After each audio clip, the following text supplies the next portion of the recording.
Episode 3, kalat equals to curse. Paano nagiging malas ang maraming mga gamit? Hindi lang physical space ang sinasakal ng kalat. Pati na rin ang energy flow mo. Kaya baka hirap kang umusad, hirap na pumasok ang swerte. Kaya baka kasi masyado ng mabigat ang paligid mo. Sa Feng Shui, ang kalat ay tinatawag na stagnant chi trap.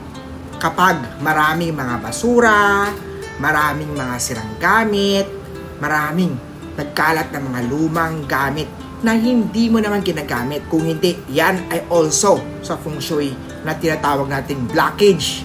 Humaharang yan ng mga good luck, mga swerte mo.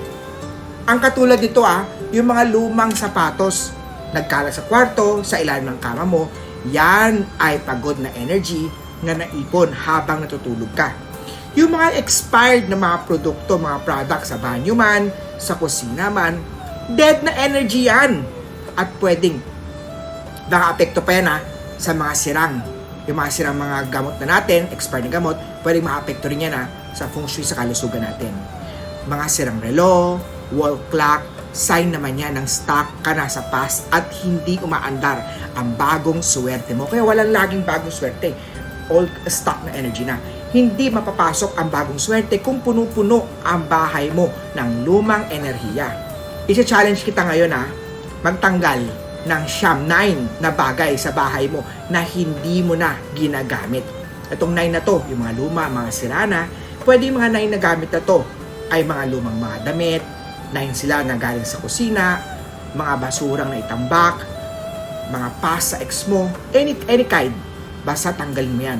Tandaan ang pagde-declutter ay parang paglinis ng spiritual space mo. Gagaan ang feelings mo at gagaan din ang pagpasok o pagdating ng suwerte mo. At pag nalinis mo na ang loob ng bahay mo, malilinis mo din ang takbo ng buhay mo. I-share natin i-share mo ang video na to kung gusto mo pumasok ang bagong simula. Mas maraming suwerte, mas maraming energy of good luck fortune. Ako po, si Master Hans Kua, ang inyong gabay sa swerte. Abangan ang susunod na episode ng Feng Shui Decode dito lang po sa channel ko. Please like, share, at comment. I-follow nyo rin po ako sa aking Facebook, Instagram, YouTube, TikTok, Master Hans Kua. Bumisita sa aking Lucky Charm Store dito po sa Cityland Shaw Tower, Shaw Boulevard, Mandaluyong City. Monday to Saturday, 11 ng tanghali hanggang 5 p.m. po. Ang cellphone number ay 0922-829-0382 o mag-PM private message po ako sa messenger ko po, yung Hans Kua, yung may blue check.